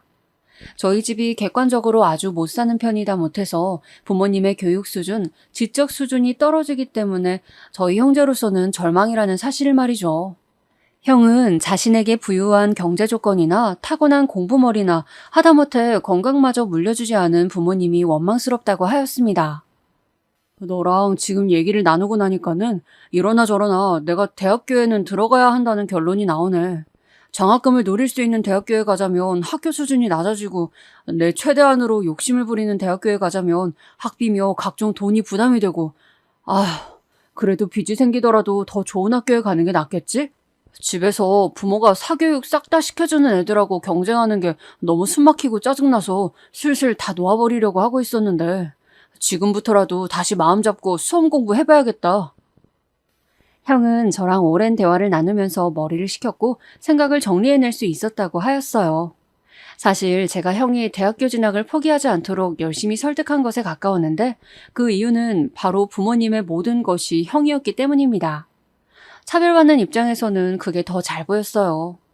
형은 자신이 늘 부모님의 관심사에 있었기 때문에 그게 너무나도 당연하다고 생각하여 특별히 인지를 못한 모양이었지만 편애의 피해자였던 제 눈에는 부모님의 희망이자 동아줄이 형이라는 것이 선명하게 보였기 때문에 형이 잘 된다면 부모님도 기뻐할 것이고 그렇다면 그 반사 효과가 저한테도 올 것이라고 믿었습니다. 저희 집은 물론이고 일가 친척들도 돈이 많거나 제법 잘 사는 수준이거나 좋은 대학에 나왔거나 하는 경우가 아무도 없었어요. 단순히 돈만 부족한 흙수저 집안이 아니라 여러모로 열등하게 뒤처진 집안이었습니다. 특이한 건 저희 집을 포함해서 친척들 집안의 대다수가 일찍 결혼을 하였다는 사실이에요. 요즘에는 20대 안의 나이에만 결혼을 해도 일찍 결혼하는 편이다 라고 생각들을 하잖아요. 그런데 저희 부모님만 보아도 아버지는 28살, 어머니 23살에 결혼하셨고요. 친척 중에는 21살에 결혼한 경우나 혼전 임신으로 결혼한 경우도 있었습니다. 그리고 자식이 2명인 저희 집이 자식 숫자가 가장 적은 집이었어요. 집집마다 자식이 기본 3명, 많은 집은 5명이었습니다. 다들 좁은 집에 사는데 어쩜 그렇게 자식들은 많이 낳았나 모를 일입니다. 아마 저희 집도 형이 어렸을 때 아프지만 않았다면 제 밑으로 동생이 최소 1명은 있었을지도 모르겠어요. 이건 순전히 제 추측입니다만 형이 병치레를 하니까 시간이며 돈을 거기에 쏟느라 부모님이 자식을 더 못 만드신 것 같아요. 친척 집들만 봐도 일찍 결혼하고 자식 많이 낳고 사는 건 분명히 우리 집안 내력이었으니까요. 제발 우리 집은 우리 대에서 이 지긋지긋한 가난이며 못 배운 수준을 탈출했으면 좋겠다. 제가 품은 바람은 그것이었습니다. 형이 죽어럽시고 노력을 해서 또 부모님이 욕심을 내서 좋은 대학교로의 입학이 이루어진다면 저희 집은 한 단계 업그레이드가 되지 않을까 생각했어요. 그리고 형은 4년제 대학교에 입학을 하였는데 기대보다는 못 미치는 곳으로 갔습니다. 형은 아쉬워했지만 도저히 재수 공부를 할 여력은 되지 않아서 그대로 입학하는 걸로 결정을 지었어요. 두 분 다 대학을 나오지 않으신 부모님은 어쨌든 간에 형의 대학 합격 소식이 나왔을 때부터 잔치 분위기였습니다. 전부 다 고만고만한 수준인 집안에서 형 정도로 대학을 간 것은 충분히 자랑할 만한 건수였기 때문에 친척들도 크게 축하를 해주었고요. 형은 대학교에서 기숙사 생활을 하게 되었고 이제 집에는 부모님과 저만 남게 되었습니다. 고등학생이었던 저에게 점차 신기한 변화가 일어났는데 그것은 제가 공부에 제법 흥미를 붙이게 되었다는 사실이에요. 제가 다녔던 고등학교는 소위 수준이 좀 떨어지는 학교였기 때문에 공부를 잘하는 애들은 드문 편이었습니다. 그러니까 조금만 열심히 해도 금방 결과로 나타났던 거예요. 그런 성적을 받아보니까 은근하게 욕심이 나더라고요. 그래서 저는 내친 김에 교무실 문 앞에 늘 굴러다니던 EBS 문제집들을 주워다가 그걸로 수험 공부를 해보기에 이르렀습니다. 그러고 나서 전공 모의고사를 봤는데 제가 생각했던 것보다 성적이 잘 나왔어요. 반 친구들은 물론이고 선생님께서도 저를 의외라는 눈빛으로 바라보았는데 저는 그게 그렇게나 짜릿하게 느껴질 수가 없었습니다. 저는 신나게 설레발을 떨었습니다. 머릿속에서는 이름만 대면 누구나 아는 유명한 대학교에 들어가 멋진 서울 생활을 하는 망상이 펼쳐졌었고요. 하지만 서두에 밝혔다시피 네, 저는 전문대에 들어갔습니다. 그것도 특출난 전공으로 유명한 전문대가 아니라 정말로 그저 그런 전문대의 말입니다. 우선 부모님이 제가 4년제 대학교를 노려본다는 의견을 냈을 때 반대하셨어요. 저보고 뜬구름 잡는 애먼 소리나 처짓거리지 말고 빨리 돈이나 벌 궁리나 하라고 하셨습니다. 그래서 네가 서울대라도 들어갈 수 있어? 아니잖아. 너 대학 보낼 형편이 우리가 되는 줄 아니? 네 형 대학 뒷바라지 하기에도 빠듯한데 왜 네가 설치고 난리야? 제가 참 성격상 눈물이 없는 사람인데 그 순간에는 이상하게 눈물이 핑 돌더군요. 저한테 부모님은 신랄한 지적을 날리셨는데 어차피 제가 4년제 대학을 가봤자 비싼 등록금을 감당하느라 빚만 늘어날 것이고 4년이나 대학에 묶여있느라 사회에 나가는 시간은 더 늦춰질 것이며 군대까지 다녀와야 하는데 도대체 그럼 언제 취직을 해서 집에 돈을 벌어올 생각이냐면서 저를 앞에 앉혀두고 미친 듯이 잔소리를 퍼부으셨습니다. 저한테 서울대, 고려대, 연세대 갈 거 아니면 대학 가지 말라는 말씀도 하셨어요. 우리나라에서 최고로 알아주는 스카이 갈 거 아니면 포기하라는 소리였는데 제가 그 말씀을 듣고 나서 모든 의욕을 상실해버렸습니다. 당장 나의 부모가 나의 편이 아닌데 어떻게 수험 공부를 이어갈 수 있었겠나요? 온통 응원만 받는다고 해도 이겨내기 힘든 것이 수험 생활이었는데 저에게 쏟아진 것은 맹렬한 비난이었으니 그 순간에 저는 형이 부모님의 아픈 손가락이며 저는 방목형으로 대충 키우다가 돈이나 빨리 벌어온다면 좋겠는 자식이라는 것을 새삼 깨달을 수 있었습니다. 배움이 짧으신 부모님은 대학 서열이라든지 이런 건 거의 모르셨어요. 그래서 형이 간 대학교도 정확히 어느 수준에 있는지 알지 못하셨고요. 그런데 저한테만 뜬금없이 서울대, 고려대, 연세대를 운운하시니까 제가 너무 어이가 없어졌던 것이죠. 그야말로 의욕 상실이었으며 전의를 잃어버리게 되었습니다. 너는 네 가족 생각을 안 하는 거니? 네가 어떻게든 집안의 주머니 사정을 신경을 써줘야 우리가 다 함께 잘 살 수 있는 거잖아. 그런 생각도 해야지. 네가 좋은 대학 나와서 좋은 직장에 들어간다면야 우리도 좋겠지. 그런데 네가 그만큼의 좋은 대학에 들어갈 수 없다면야 우리가 어떻게 찬성을 할 수 있겠어? 그 길이 여러모로 너한테 도움이 되지 않을 것이 뻔한데 안 그러니 우리 아들? 지금 생각해보면 부모님은 그때 저의 가치를 마구 깎아내린 것이 확실하였지만 당시에 저는 그런 식으로 생각을 해보지 못했습니다. 그래서 그만 부모님의 회유 아닌 회유에 넘어가고 말았어요. 하지만 대학 생활에 대한 꿈, 그 로망을 완전히 저버릴 수 없어서 절충안으로 내놓았던 것이 바로 그 전문대였던 것입니다. 다니는데 돈이 거의 들지 않으며 마지막 학기 때는 취업계를 내서 취직하여 돈벌이도 가능하다는 사실에 부모님은 기꺼이 제가 그 전문대를 가는 것을 허락해 주셨죠. 사실 고졸과 대졸은 하늘과 땅 차이지. 그렇고 말고. 네가 전문대라도 가게 되어서 아주 다행이구나. 제가 전문대를 입학하고 나서 아버지께서는 갑자기 생색을 내시면서 그런 말씀을 하셨는데 전혀 와닿지가 않았습니다. 저에게 별다른 도움도 주신 적이 없었으니까요. 그렇게 우여곡절 끝에 가게 된 전문대에서 생각지도 못하게 좋은 인연들을 많이 만날 수 있었어요. 아낌없이 위로와 공감을 보내주는 좋은 사람들을 제 곁에 두게 되었고 저는 점차 활발하고 에너지 넘치는 저의 본성을 더욱 드러내는 사람으로 변해갔습니다. 저는 그 전문대를 졸업하고 나서는 어느 중소기업에 들어가서 일을 시작했어요. 저를 아는 주변에서 모두가 좋은데 취업 잘했다고 평하며 놀라운 축하를 보내줄 만큼 제법 이름이 알려진 곳이었습니다. 중견도 아니고 중소규모의 회사였지만 그래도 중소기업 시장에서는 이곳이 나았단 얘기였죠. 사회 초년생이 받는 초봉은 귀엽다고 평해도 될 만큼 큰 액수가 아니었지만 저는 제가 드디어 사회인이 되어서 돈을 벌게 되었다는 사실에 그저 감개무량하여 일을 하였습니다. 이때 형은 4년제 대학교를 졸업하고 나서 취업준비생으로 있었어요. 형도 지난 기간 동안 정말 별별 일을 다 겪었고 다사다난한 일들이 집에 생겨났었는데 이것까지 다 적자면 골치 아파지니까 거의 생략을 하겠습니다. 요지는 취업을 해서 돈을 벌게 된 저한테 부모님이 본격적으로 손을 벌리셨다는 게 되겠네요. 그것도 취업 준비를 하고 있는 형의 생활비까지 명목으로 만들어서 말입니다. 저는 대기업이나 입지가 탄탄한 중견기업에 입사를 노릴 게 아니라면 어째서 취업 준비 기간을 거쳐야 하는지 개인적으로 이해할 수가 없는 사람이에요. 기업에 지원을 하기 위해 자신의 스펙을 쌓는다고들 하던데 그건 대학교에 다니는 동안 쌓아야 했던 것이 아닌가 싶네요. 하여간 이 취준생이라는 이름을 달고 지내는 사람들이 정말 많은 것으로 알고 있는데 당시에 저희 형도 그러하였습니다. 취업 때문에 심한 압박감을 받느라 스트레스가 쌓여서 형은 병원을 다니기도 했었네요. 저랑은 다르게 타고난 성종이 물음편이 되다가 몸이 건강한 체질이 아니어서 그랬나 봅니다. 하지만 저는 왠지 그 모습이 아니꼽게 여겨졌는데 부모님이 하도 형을 싸고 돌면서 저에게만 돈을 내놓으라고 신경질을 내시니까 그랬던 것 같아요. 제가 받는 돈 그게 얼마나 된다고 그렇게까지 뜯어가려고 하셨던 것인지 저는 속상한 마음에 회사에서 친해진 선배 형에게 이런저런 상담을 받았습니다. 그런데 그 선배 형이 어느 날은 저한테 이런 뜬금없는 소리를 하시는 겁니다. 내가 너라면 지금 이렇게 사는 걸로 만족 안 하련다.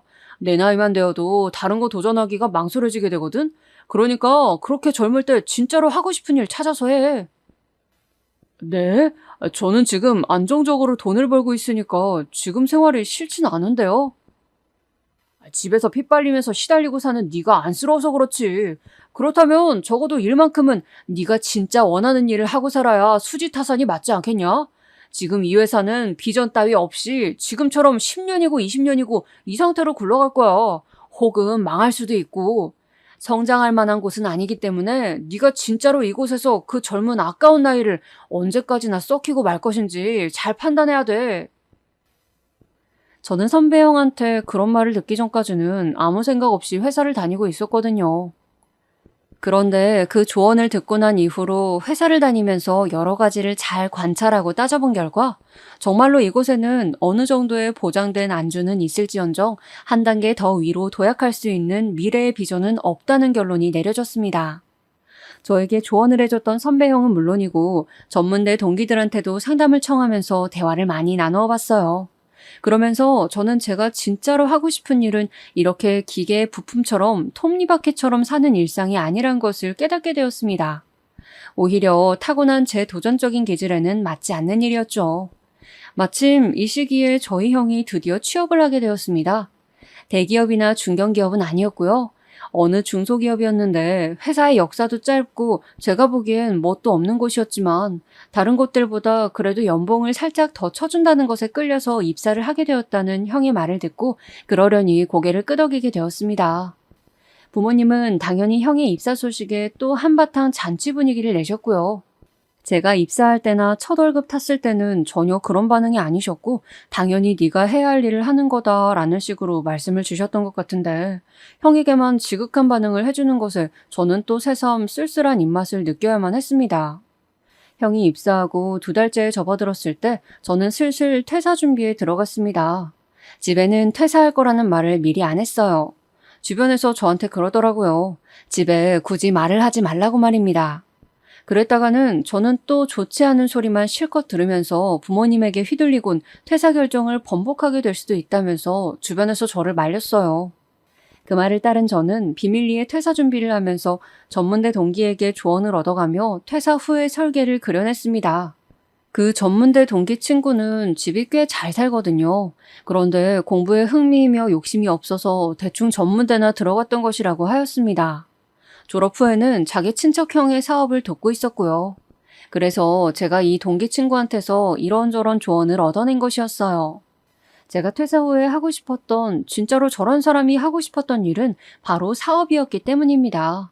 근데 저희 부모님 같은 분들이 들으시면 바로 기절하실 일이었죠.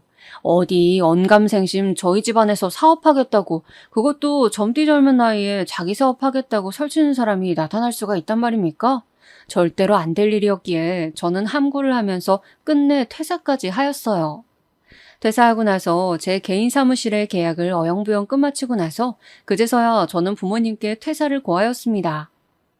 뭐? 회사를 때려치고 나왔다고? 게다가 이직하는 것도 아니고 그냥 배짱을 부리면서 퇴사? 이런 정신 나간 놈을 보았나? 역시나 부모님은 까무러치셨고 저는 몸과 마음이 너무 힘들어서 퇴사하지 않고는 견딜 수 없었다는 핑계로 간신히 진화에 들어갔습니다. 덜컥 작은 사업을 시작하게 된 이후에 이 사실을 알려드렸는데 그때 부모님은 저에게 악담 같은 걸 퍼부으셨죠. 절대로 잘 될 구석이 없는 사업인데 제가 세상 무서운 줄 모르고 돈이며 시간이며 다 날리는 짓을 하는 거라고 말입니다. 그렇게 사업 벌일 돈 있으면 10원 한 장 남기지 말고 부모한테 갖다 바치라면서 그런 말씀도 남기셨고요. 저를 보고 지겹게도 말을 안 쳐듣는 불효자 새끼라고 하시는 말씀을 들으며 저는 조금 외로운 마음으로 사업을 시작하였습니다. 전문대 동기가 저를 믿고 돈을 빌려주어서 할 수 있었던 사업이니만큼 반드시 성과를 내겠다는 포부였지만 제 희망사항과는 다르게 아무런 반응도 없었어요. 세상을 너무 우습게 보고 회사라는 안락한 둥지를 차고 나왔구나 하는 후회가 들 때도 정말 많았습니다. 그러나 시간이 좀 지나면서 이게 돈이 되기 시작했습니다. 처음에는 얼떨떨해서 제대로 체감이 안 되었는데 5개월이 지나 반년차로 접어들었을 때 저는 전문대 동기에게 빌렸던 거금을 모두 갚을 수 있었으며 그 이후로는 오롯이 저의 수익이었습니다. 이때 제가 크나큰 실수를 저지르고 말았어요. 형이 회사에서 적응을 못한 채로 마차를 빚고 쫓겨나듯 그만두게 되었는데 부모님이 곡소리를 내시는 모습에 제가 저의 수익을 공개해버리고 만 것이었습니다. 제가 월 순수익이 500만 원을 넘게 거두고 있다는 걸 알게 된 부모님의 표정이 달라지셨죠. 저를 향한 깊은 애정이나 신뢰, 기대 같은 것이었냐면 아니요, 절대 그렇지 않았습니다. 그것은 먹이를 노리는 하이에나의 눈빛이라고 볼 수 있었어요. 우리 아들, 이번 달은 그래서 얼마나 벌었니? 네? 이번 달은 한 600 정도 벌 것 같은데요? 그럼 우리한테는 얼마를 줄 거니? 제가 이제 두 분 생신날에 용돈도 많이 드리고 또 이것저것 사드리고 그래야죠. 얘가 지금 무슨 소리를 하는 거야? 그런 거 말고 다달이 우리한테 그래서 얼마를 줄 거냐고? 너 설마 그런 돈 벌면서 우리한테 고작 몇십만 원씩 주고 땡치려던 건 아니겠지?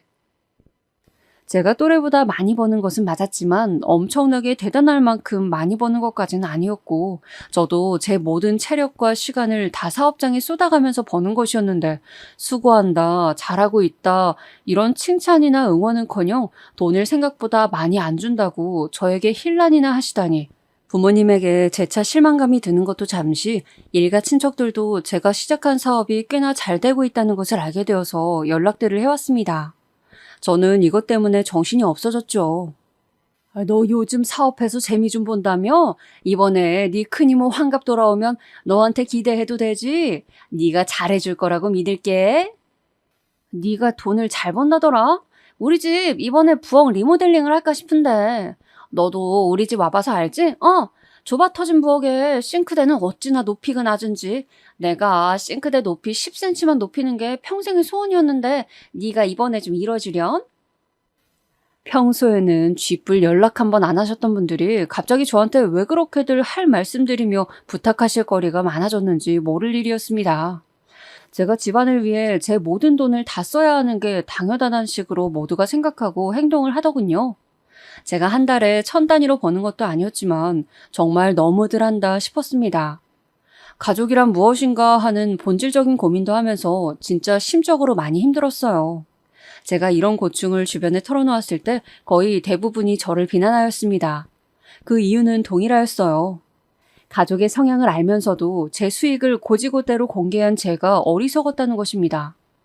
원래 돈 자랑은 절대로 하는 게 아니라면서 앞으로는 먹고 죽을 돈도 없다는 식으로 말을 꾸며내라고 저한테 하나같이 그런 조언들을 주었어요. 그제서야 저는 퍼뜩 정신이 들었던 것이죠. 세상을 너무 아니라고 순진하게 제가 바라보며 살고 있었나 봅니다. 낮은 집안 수준에 맞춰서 생각하다 보니 저도 거기에 끌려가고 있었던 것이죠. 정말 고맙게도 객관적인 시선에서 제 고충을 바라봐주고 필요한 조언들을 준 지인들 덕분에 저는 방법을 찾을 수 있었습니다. 저는 그 후로 사업이 반짝 잘 되더니 이제는 사정이 어렵게 되었다면서 부모님에게 한탄을 늘어놓았습니다. 저에게 연락이 온 친척들한테도 한숨을 푹푹 내쉬면서 요즘 사정이 좋지 않다는 말과 함께 혹시 현금 여유 있으면 빌려주실 수 있냐는 질문도 꼭 남겼습니다. 그렇게 한 지 얼마 되지 않았을 때부터 친척들의 연락이 끊겼어요. 은근히 저에게 기대려고 하였던 형도 포기를 하고서는 바로 재취업을 하였죠. 나는 이제 2번 다시는 내가 얼마를 버는지 공개하지 말아야겠다. 저는 굳은 다짐을 마쳤습니다. 저의 소박한 성공조차 나눌 수 있는 가족이 집안에서 아무도 없다는 것이 씁쓸하였고 외롭기도 하였지만 진실된 몇 지인이 저에게 있다는 것을 확인하게 된 소중한 계기가 되었으므로 위안을 삼았어요. 그 후로 저는 친척들을 제외하고 제 부모님, 형에게만 최소한으로 도리를 하면서 지냈습니다. 점차 사업이 궤도에 오르고 안정적으로 되었을 때 저는 자연스레 연애가 하고 싶어져서 여자친구들을 사귀었는데요. 그중 한 명과는 1년 이상 연애를 하기도 했습니다만 전부 제가 결혼 상대로 여길 만큼의 진지한 사랑은 아니었습니다. 그 과정에서 돈 문제도 결코 무시할 수 없었고요. 저는 이런 것들을 배제하고서 진짜 서로만 보며 순수하게 사랑을 키워나갈 수 있는 상대는 없으려나 하는 환상을 품고 있었어요. 풋풋한 10대도 아니었건만 그런 로망을 가지고 있었네요. 그런데 어느 날 정말로 저에게 기적처럼 그런 상대가 찾아왔습니다. 짧은 전문대 재학 시절에는 별로 친하게 지내지 않았었습니다만 계속 연락을 유지해왔던 어느 친구 한 명이 있었거든요. 그런데 그날도 여느 때처럼 간만에 안부나 주고받을까 싶어서 연락을 했다가 뜻밖에도 제가 지금 따로 만나는 사람이 없다면 자기가 여자를 소개시켜주고 싶다고 하는 이야기를 듣게 되었습니다. 자기가 예전부터 알고 지낸 어떤 누나가 있는데 정말 수더분하고 여러모로 괜찮은 사람이건만 벌써 몇 년째 연애를 안 하고 있다는 사실을 얼마 전에 우연히 알게 되자 이상하게도 제가 머릿속에 떠올랐다는 것입니다.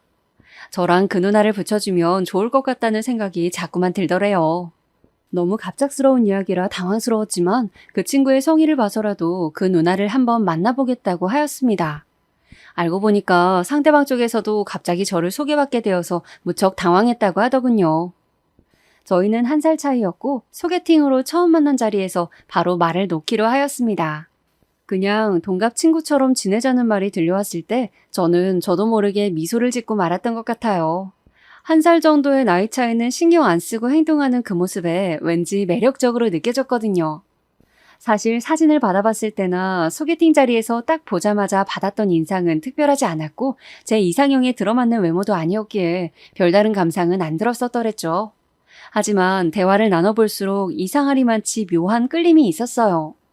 그날 헤어지고 나서 집으로 돌아가는 길에 제가 문득 한 가지 사실을 깨달았습니다.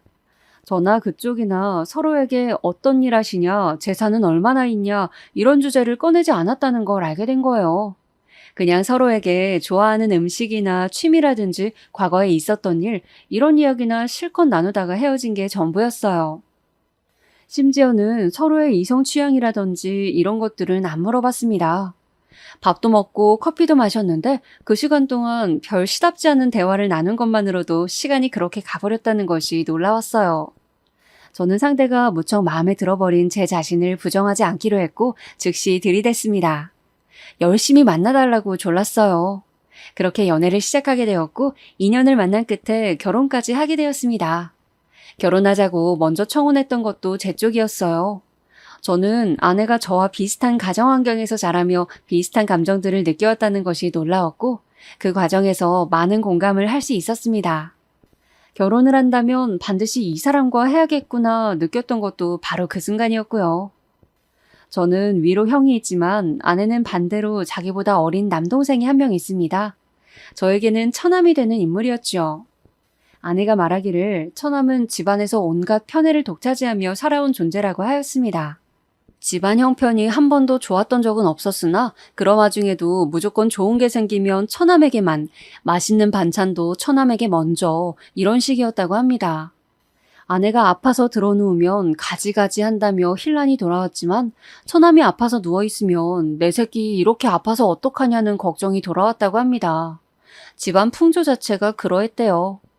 딸보다는 아들을 훨씬 귀중하게 여기고 위로 쳐줬다고 하더군요.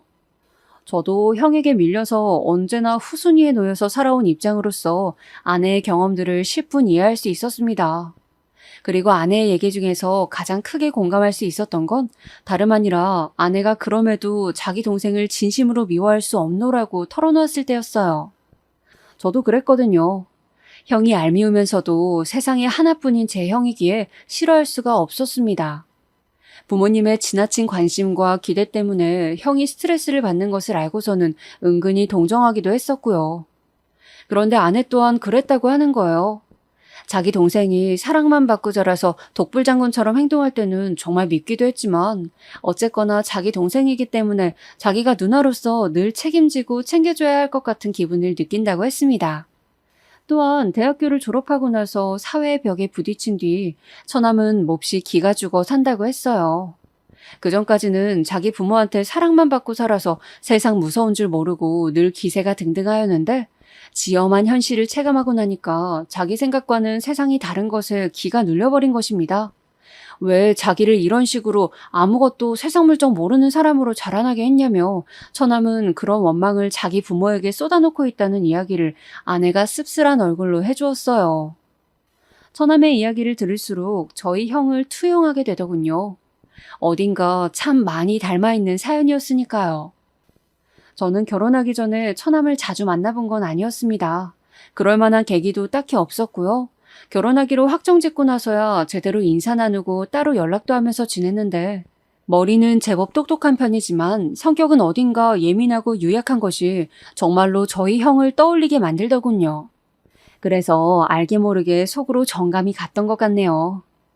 장인어른과 장모님 두 분께서는 저를 사위로 맞으시는 것을 그리 반기시지도 않았고 그렇다고 탐탁지 않게 여기시지도 않았어요. 이왕 돈 잘 버는 부자 사위라면 좋았겠지만 빚 없고 자기 일 멀쩡하게 하는 사람인 것만도 어디냐면서 그리 나쁘지는 않다고 그런 말씀들을 제 면전에서 하셨죠. 옆에서 아내가 얼굴 표정이 별로 좋지 않길래 제가 슬쩍 눈치를 주면서 그러지 말라고 했었네요. 결혼 얘기가 오가면서부터 저는 아내에게 제 사업장을 정확하게 소개해 주었고 수입도 싹 공개를 하였어요. 아내랑 사귀는 동안 사업의 규모를 조금 키우면서 진통을 겪었고 너무 힘든 순간들도 많았는데 그럴 때마다 아내가 조용히 저의 힘이 되어주었죠. 저에게 많은 것을 묻지도 않은 채 그저 묵묵하게 제 곁을 지켜주었던 사람입니다. 그런 아내에게 모든 것을 숨김없이 공개하고 싶었어요. 참고로 아내는 제가 돈 문제 때문에 저희 부모님이며 일가 친척들로부터 서러운 경험을 하였던 것을 다 들어서 알고 있었고요. 제 수입 내역을 다 뜯어본 아내는 별로 놀라는 눈치도 아니었고 다만 제 어깨를 토닥거려주면서 정말 열심히 사는 게 멋지다는 말만 해주었습니다. 그 모습에 더욱 감동이었고 정말 고마운 마음이 들었던 것 같아요. 아내와 저는 비슷한 환경에서 자라며 품게 된 생각 또한 비슷해서 그랬던 것인지 결혼 과정에 있어서도 의견들이 다수 일치하였습니다. 아내는 저랑 결혼하고 나면 이직 준비를 하면서 자격증도 하나 따고 싶다고 하였는데 그러면서 일단 신혼생활은 둘만의 작은 보금자리에서 시작하는 게 어떻겠냐고 저한테 그러더군요. 자기는 조용히 이직을 준비하면서 자격증 공부도 하면서 저랑 알콩달콩 지내고 싶은 생각이라고 하였어요. 저도 결혼 직후에는 욕심 안 부리고 일단 살다가 좋은 집을 구입해서 그곳에서 2세 계획도 세우면 좋겠다는 생각을 내심하고 있었거든요. 그런데 어쩜 이렇게 생각이 들어맞았는지 모를 일입니다. 양가에 조금도 손을 안 벌리는 대신에 아주 소박한 신혼집에서 살림을 꾸리고 살겠다고 하였더니 양가 어른들의 반응이 비슷했어요. 그러든지 말든지 하는 반응을 보여주셨죠. 그래서 저희는 작은 전셋집에서 신혼생활을 시작했어요. 아내의 회사 사람이 그 동네 근처에 오래 살고 있는데 저희한테 좋은 정보를 주어서 귀한 전세 매물을 얻을 수 있었습니다. 저희 딴에는 저희가 참 운이 좋다면서 기뻐했는데 장모님께서는 저희 신혼집에 와보시곤 참 걸맞은 집이다. 두 사람 수준에 딱 맞는 집이야. 이런 감상을 내뱉으셨습니다. 혼잣말을 하신 건데 목소리가 크셨던 걸로 보아서는 저희 들으라고 그러신 게 분명하겠죠. 그 말씀은 좋은 덕담으로 하신 게 아니었고 말투로 밀어보건대 비꼬시려는 의도였습니다. 그날 가시기 전에 저한테 은근한 목소리로 잘 벌지도 못하면서 차만 외제차를 타고 다닌담? 최서방, 없는 주제에 그런 허영심을 부리는 건 본인 자유라지만 앞으로 그런 허영심 때문에 우리 딸을 개고생시키는 건 아니겠지? 이렇게 말씀하시면서 팔꿈치로 제 옆구리를 쿡 찌르셨어요. 장모님께서는 제가 쥐뿔도 없는 가게 하나 운영한다고 알고 계셨으므로 저의 외제차를 보고 혀를 끌끌 차시는 것도 당연했습니다. 하지만 아내가 제 사업 얘기는 아직은 무조건 비밀로 붙여야 한다고 강조했기에 저는 진실을 토하지 않고 그냥 장모님께서 찌르는 대로 찔리고 비난하시는 대로 비난 맞으면서 지냈어요. 아내가 하는 말이 자기가 자기 부모의 딸이기 때문에 누구보다 그분들을 잘 안다면서 절대 사업으로 돈을 잘 번다는 얘기를 아직은 밝혀서는 안 된다는 겁니다. 언제까지 숨겨야 하냐고 물었더니 최소한 자기가 임신하기 전까지는 숨기는 게 좋다고 하였어요. 왜 하필 애가 생길 때까지인데? 아유, 모르겠어? 우리 애가 생겨야 크게 돈 들어갈 때가 장기적으로 발생한 거니까 우리 엄마 아빠가 대놓고 돈을 못 탐내지. 저에 못지않게 부모로부터 돈 문제로 크게 데이고 살아온 아내는 결코 마음을 놓을 수 없었던 거예요. 그래서 그 뜻을 존중하면서 저는 따랐죠. 장인어른 장모님께 좋은 대우 한번 못 받는 게 서글프긴 했으나 그냥 그러려니 하기로 하곤 지냈습니다. 이렇듯 신념이 확고한 사람이 바로 제 아내였건만 어느 날 저한테 수심이 깊은 얼굴로 부탁을 해오더군요. 자기 동생 좀 도와달라고 말이에요. 처남이? 무슨 일인데? 처남 지금 회사 들어가서 잘 다니고 있는 거 아니었어? 입사한 지 얼마 안 되었잖아. 아, 나도 그런 줄 알았는데 아니었대. 어쩐지 그 자식이 그런 데를 어떻게 한 방에 합격해서 들어갔나 싶었다. 설마 처남이 그 회사에 들어갔다는 것 자체가 거짓말이었어? 그렇대. 지난주에 나한테 연락 왔는데 벌써 한 달째 거기로 출근하는 척 하려니까 죽을 맛이라면서 막 엉엉 울더라. 못난 자식. 엄마 아빠가 무서워서 거길 다닌다고 거짓말까지 했다는 건 뭐야? 진짜 정말 미치겠어. 장인어른과 장모님의 과도한 기대에 그것에 부응해야 한다는 압박감에 시달리고 있었던 처남은 해서는 안 될 거짓말까지 해버린 것입니다. 일을 저지르기는 했는데 두 분이 기뻐하시는 모습을 보자 사실은 거짓말이었다고 정정을 할 용기도 안 나더래요. 저는 아내와 깊은 대화를 나눠본 끝에 처남을 따로 만났습니다. 딱 봐도 얼굴에 그늘이 져 있더라고요. 처남은 외모도 준수했고 학교도 좋은 대학을 나왔고 제가 보기에는 공부머리 외에 머리도 좋은 사람이었습니다.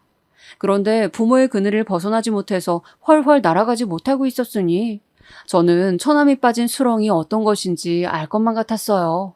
그래서 손을 내밀어 주었습니다. 마침 사람을 뽑으려던 참이기도 했으니 제 사업장에서 월급 받으면서 일을 해보는 건 어떠냐고 말이죠. 처남 정도라면 금방 적응하고 기술도 익힐 거라고 믿었습니다. 얼떨떨해하던 처남은 바로 이튿날부터 제 사업장에서 일을 하기 시작했고 다른 직원들의 말을 들어보자면 정말 죽기 살기로 배워가며 열심히 하고 있었습니다. 저는 제가 옳은 선택을 내렸다는 생각에 기뻤고요. 처남은 장인어른과 장모님께 더 좋은 조건의 일이 있어서 이직을 하게 되었다는 말씀을 드렸습니다. 그러자 두 분은 너무나도 기뻐하셨다네요. 돈 잘 버는 아들을 둔 것에 그렇게나 큰 자부심이 든 모양이었습니다. 여기까지는 무탈하게 진행이 되었는데 문제는 제가 처가에 방문을 하면서 일어났어요. 장모님의 동네 친구분께서 치킨집을 개업하셨거든요. 그 기념으로 그 집에서 치킨을 2마리 사다가 거실에 둘러앉아 먹을 때였습니다. 아내는 이직 면접을 보러 다니던 시기였기 때문에 관리한다면서 가슴살 부위로만 겨우 2개를 먹었고 장인어른께서는 제가 사온 샤인머스켓 과일하고 맥주를 주로 드셨습니다.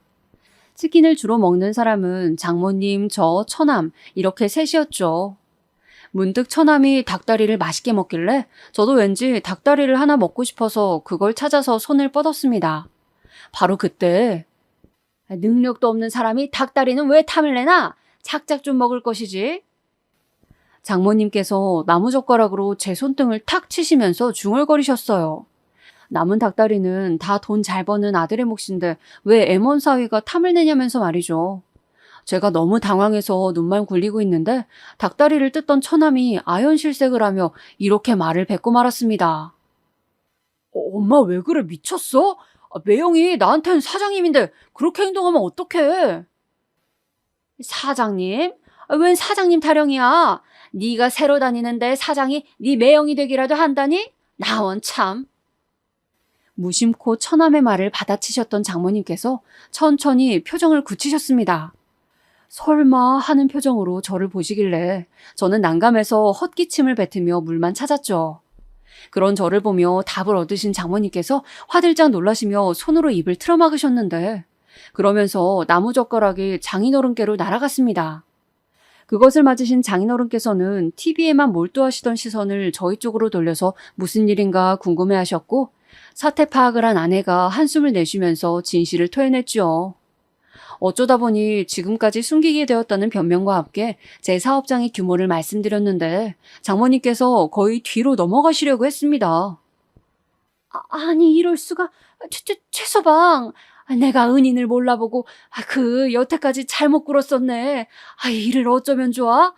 내가 못된 마음으로 일부러 그런 건 아니었다는 거 우리 최서방은 잘 알지? 그렇지? 장모님께서 전에 보이신 적 없던 당황한 낯으로 횡설수설을 하셨는데 저는 딱히 드릴 말씀이 없어서 그냥 고개만 몇 번 끄덕거려 드렸네요. 처남은 자기가 말실수를 해서 비밀이 드러났다면서 크게 자책하였는데 제가 그럴 것 없다고 해주었습니다. 어차피 어느 때고 드러날 일이었고 그게 이때였을 뿐이죠. 어쨌거나 그 후로 장모님께서 저를 대하시는 태도가 180도 변한 것은 당연했네요. 돈 앞에서는 사람이란 게 이렇듯 변화무쌍해지는 건가 봅니다.